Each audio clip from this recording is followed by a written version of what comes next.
It happens almost every time. Somebody's asked to give a presentation, and what do they decide? They decide to use PowerPoint or some other presentation software program.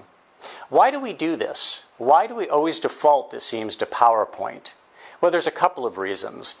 One of which I'm going to deal with right now, the other I will deal with in a follow-on video. But reason number one is fear of public speaking. What's more frightful than standing in front of an audience and having that gaze coming back at us? We know what that feels like. We just want to turn away from that audience. We want to have that kind of stop looking at us moment. Well, when we feel that way, a program like PowerPoint is a godsend to anybody who fears public speaking, because PowerPoint allows us to take that audience gaze and redirect it to the screen.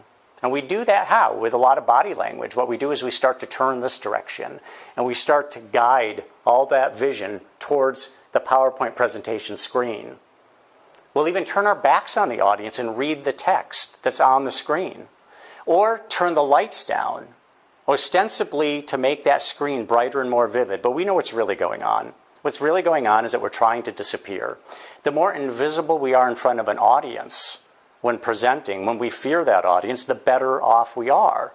Or at least we think we are. What happens is when we turn the presentation over to PowerPoint, over to the slides, what we're basically doing is abdicating our role as presenter. And when that happens, there's no hope of our having a great presentation.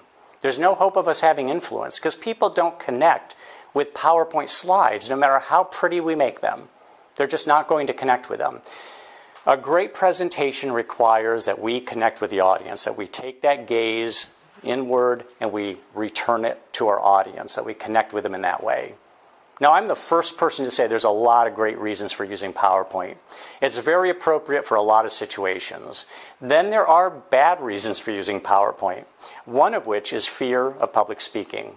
There's other ways to deal with that, other than using PowerPoint and redirecting an audience's attention away from us. Now, there's much more on this subject at my website. My name's Mike Consul. There's more at mikeconsul.com.